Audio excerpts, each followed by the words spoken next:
Les vidéos CGI, ça explose sur les réseaux sociaux, notamment sur Instagram, TikTok, Facebook, et ainsi de suite. Aujourd'hui, je vais vous montrer comment faire une vidéo CGI en intégrant une animation dans une vidéo réelle. C'est un tutoriel étape par étape pour faire cette animation. On ouvre After Effects et on va cliquer sur Nouvelle composition à partir du métrage. Là, on va sélectionner notre vidéo, là où ma mère elle est en train de faire semblant de filmer alors qu'elle filme rien du tout. Et on va venir ici dans Fenêtre et s'assurer que Suivi elle est bien cochée. Si c'est le cas pour vous, vous allez venir ici et la trouver ici dans cette fenêtre, Suivi. Après, vous cliquez sur Approche caméra et vous changez l'angle de vue fixe par zoom variable. On déplie Réglage avancé et là, il va nous donner l'erreur moyenne. Le plus important, c'est que l'erreur elle soit au-dessous de 1. Mais si elle est par exemple de 2 ou 3, on peut faire quand même quelque chose. Mais si c'est 25 ou 30, bah là, vous réessayez avec une autre vidéo où vous changez complètement le tracking. Ok, pour moi, c'est 2, 0, 1, donc ça peut passer. Je vais sélectionner ici ces 3 points. Clic droit, définir le plan au sol et à l'origine. Clic droit, créer solide et caméra. Donc là, on a notre plan en fait qui est fixe au sol. On va venir ici, cliquer sur le R pour avoir des rotations. Et on va commencer à changer les rotations ici. On va le mettre par exemple comme ça. Perfectly. Maintenant, on sélectionne ici notre vidéo et on sélectionne Suivi de caméra 3D pour faire un deuxième solide qui est là. Clic droit, créer solide. Perfectly. Vous avez ces deux solides. Maintenant, on va venir ici sélectionner caméra de suivi 3D, solide 1 et ce solide aussi. Et après, venir dans Fichier, Crypt et vous allez avoir Export Composition Data. Si jamais vous ne l'avez pas, j'ai déjà fait une vidéo où je montre comment le faire. Vous cliquez sur le lien qui est tout en haut à droite et en suivant le tuto, vous le faites en 5 minutes. Et c'est gratuit. Donc pour ceux qui l'ont, on clique sur Export Composition Data et on va venir ici créer un nouveau dossier. Je vais l'appeler Ella. Hop, et je renomme le fichier Data par exemple et Export. On n'a plus besoin de ça. On va venir ici cliquer sur le X, enregistrer et on va le renommer en Tracking. Comme ça, on peut revenir à tout moment. Maintenant, on ouvre Blender, on clique sur le A, sur le X pour tout supprimer. Je vais venir ici dans Fichier, Importer, After Effects Composition Data. Et là, je cherche ma data. Hop, et voilà. Première chose à faire, c'est de cliquer ici sur le G et de les déplacer d'une seule iframe. Hop, comme ça. Parce que After Effects commence à 0 et Blender commence à 1. Maintenant, on cherche la caméra. Voilà, elle est là. Travailler sur une base comme ça n'est jamais facile. Donc moi, j'ai envie de la réorienter de la bonne façon. Donc si vous suivez ce que je vais faire tout de suite à l'écran, vous aussi vous allez arriver. Vous allez sélectionner le X, Y, Z de la caméra. Et après Shift S, curseur vers sélection. Et vous allez ajouter objet vide, axe simple, que vous allez augmenter ici de taille. Après vous sélectionnez le X, Y, Z. Avec le Shift, vous sélectionnez l'axe que vous venez de rajouter. Et après CTRL P, objet, conserver, transformation. Et vous allez faire la même chose pour le solide 1. Shift solide 2 et après ici sur l'axe que vous avez rajouté, CTRL P, objet, conserver, transformation. Et là vous allez avoir des pointillés. Pourquoi j'ai fait ça? Parce que je n'ai pas envie de perdre le tracking en bougeant mes solides. Donc je sélectionne l'X, Y, Z que moi-même j'ai rajouté. Je viens ici dans les rotations. Hop, et je fais une rotation.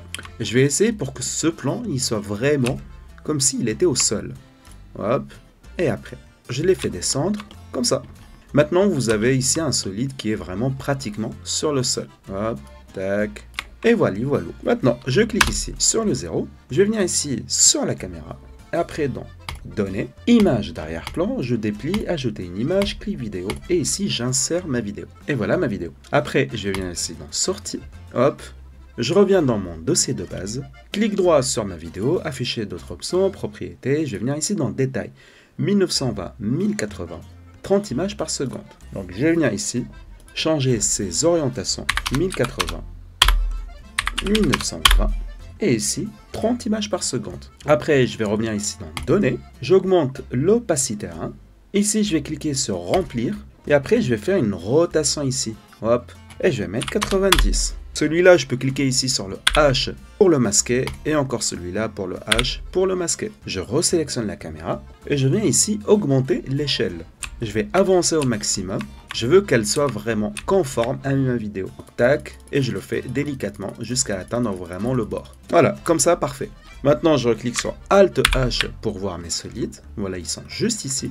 Lui, je vais l'avancer ici. Et lui, je vais cliquer sur le H pour l'enlever. Parce que pour l'instant, j'en ai vraiment pas besoin. Hop, et celui-là, je les déplace là. Maintenant, je reviens ici dans Sortie. Et là, vous voyez dans Sortie, on va cliquer sur le dossier pour mettre mes images à la fin de l'animation dans un dossier pour les télécharger. Un nouveau dossier que j'appelle PNG Sequences. Hop, entrée et j'accepte. Après, je vais venir ici dans Fichier et enregistrer ma progression que je vais appeler, et là aussi, .blend. Maintenant, je clique sur le 0 et après ici sur le bord de la caméra et je vois ici que mon animation se termine dans les 460. Pour l'instant, je vais mettre 460, mais je ne suis pas obligé que l'animation reste jusqu'à 460 frames.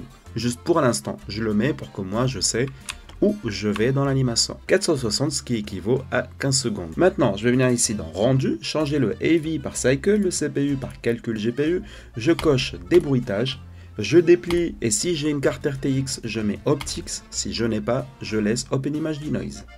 Là aussi, pareil.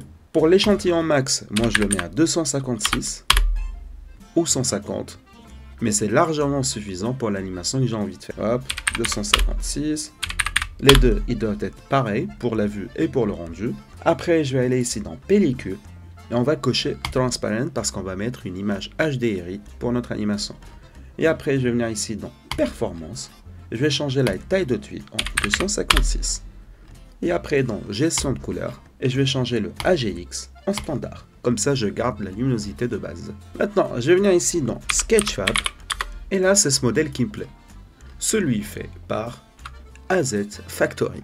Je vais cliquer sur Download 3D Model et le télécharger en GLB. Et là, j'ai ce modèle qui me plaît pour l'animation. Je vais venir ici, cliquer sur Download 3D Model et télécharger en 2K. Niveau organisation, je prends ici les deux fichiers que je viens de télécharger. CTRL X et je vais dans mon dossier de base. CTRL V et je les mets comme ça, je trouve directement les modèles que j'ai fait pour l'animation. Je reviens sur Blender, fichier importer GLB et là, je choisis celui-là, importer les textures. Je clique sur le S ici pour diminuer leurs échelles. Après, fichier importer GLB et je mets le gift. Il est là, j'augmente sa taille avec le S. Quand je clique dessus, je vois ici en fait que il est en un seul modèle. Moi, je peux le rendre en plusieurs modèles. Par exemple, cette partie-là toute seule, cette partie-là toute seule, etc. Pour ce faire, je vais cliquer ici sur tout le modèle, Alt P, effacer et garder les transformations. Et là, je vais supprimer les empties qui étaient accrochés à mon box. Et lui, c'est Balloon. Comme ça, on peut les repérer. Donc, pour le gift box, je vais l'appeler gift box. Je sélectionne, je pars en mode Edit. Après, je choisis le troisième mode de sélection et je sélectionne par exemple tout ce qu'il y a ici. Pour lui dire que tout ça appartient à un seul modèle. Ou je peux sélectionner comme ça, la totale. Soyez vraiment minutieux, vous vous assurez que vous avez tout sélectionné.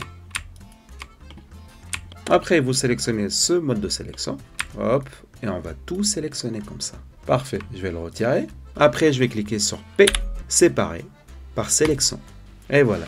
Maintenant, si je reviens ici en mode objet, je peux hop, bouger celui-là tout seul et l'autre tout seul. Et lui, je vais l'appeler box haut. Et lui, box bas. Maintenant, on va descendre ici celui-là une fois qu'on a fini. Hop, et on va sélectionner tous les modèles. Objet, origine, origine vers géométrie. On va tous maintenant les sélectionner ici et les approcher sur notre plan. Hop, je vais diminuer leur taille. Tac, diminuer aussi la taille des ballons. Et lui, on va le reculer ici. Et après, venir ici dans Objet, Visibilities et lui mettre Attrapeur d'ombre. Après, je vais aller ici dans Polyhaven.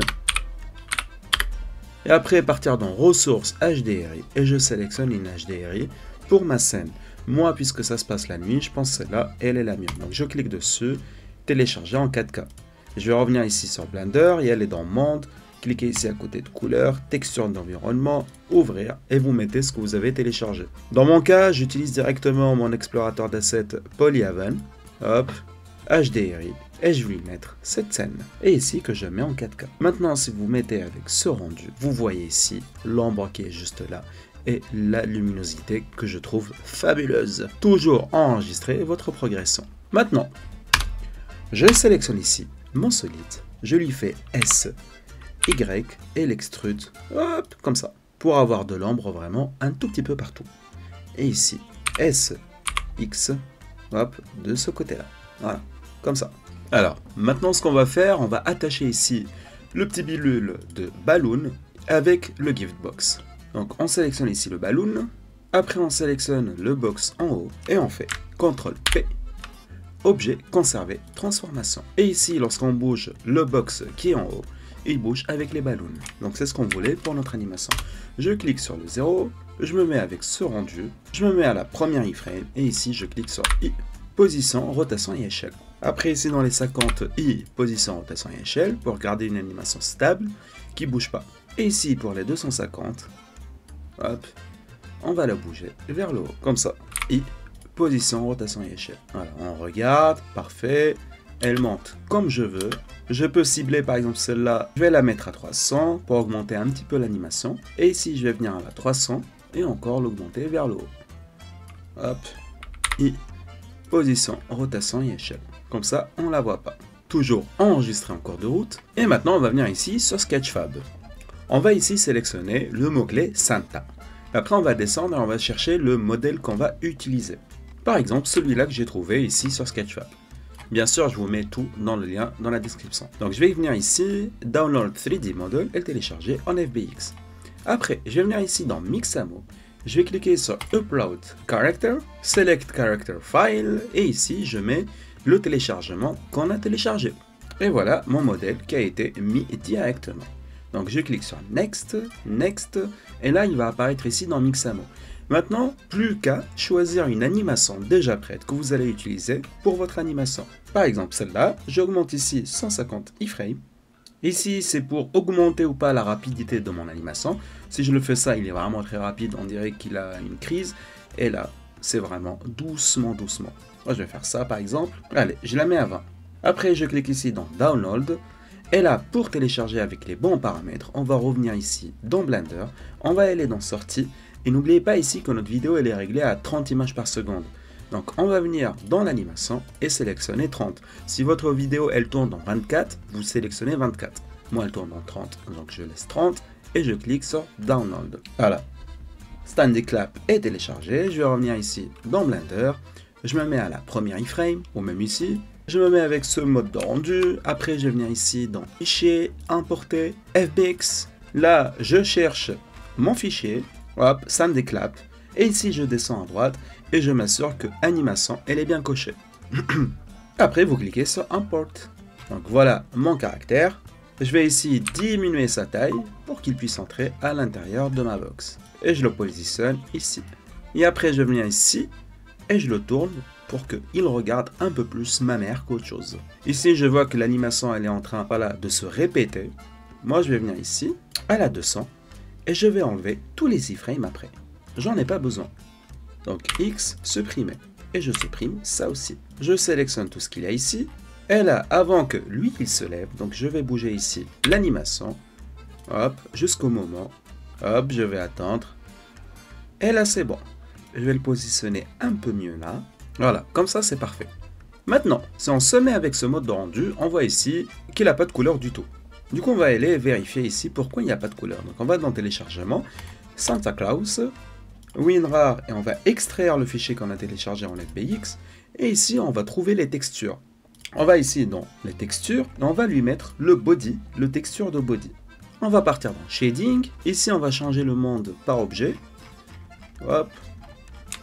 Et ici, il me dit, le premier, Santa Claus diffuse. Hop. Je clique là. Je vais dans Texture et je choisis le sandad.png. Donc je viens ici, donc c'est le Specular, et ici je cherche dans mon dossier celui qui s'appelle Specular. Et normalement c'est celui-là. Maintenant je descends tout en bas et ici j'ai le Normal. Donc ici je mets le Normal. Voilà, lui. Je reviens maintenant dans Layout. Je clique sur le 0. Là il est à l'intérieur de la box et lorsque elle s'ouvre, le Papa Noël. Hop, il va se lever, il a commencé à applaudir. Dernière étape, on va venir ici dans Compositing. On va cliquer sur Utiliser les nœuds. On va séparer le calque de rendu ici avec le composite. On le met en haut, Shift A. Alpha au-dessus qu'on met au milieu, Shift A visualiseur qu'on met tout en bas à droite, Shift A, clip vidéo qu'on met en haut à gauche, et ici, Shift A, débruitage qu'on met juste là. Après, on va venir ici dans calque de vue et on va cocher données de débruitage. On va lier le noise image par le noise image, ici par le normal, l'albédo par l'albédo, là avec l'image, le clip vidéo par l'alpha au-dessus et l'alpha au-dessus par le composite et le visualiseur. Et ici, on met ouvrir et on met notre vidéo. Elle est juste ici. C'est normal, la vidéo, elle n'est pas au bon sens puisque tout au début de notre animation, on l'a un petit peu changé pour la régler pour notre animation. Maintenant, pour tout remettre en ordre, on va cliquer Shift A et ici on va chercher transformer. On va revenir dans Layout et vous vous rappelez au début de la vidéo, on a masqué ici, si je mets avec le Alt H, le premier solide. Lui, on n'a pas du tout besoin, donc je vais aller le chercher ici, il est là, objet vide, et je vais ici enlever l'œil, plus enlever la caméra. Comme ça, si je clique sur F12, je ne la vois plus. Pour faire tourner maintenant la caméra, je vais venir ici dans Compositing, et ici, je change juste l'angle à -90. Et si je clique sur F12, vous allez avoir l'angle, il est parfait de notre animation. Voilà, voilà. Et voilà pour l'animation. Maintenant, il ne vous reste plus qu'à cliquer ici dans Rendu et rendre l'animation. J'espère que vous avez appris comment faire cette animation grâce à mon tutoriel. Et je vous dis à la prochaine pour d'autres vidéos.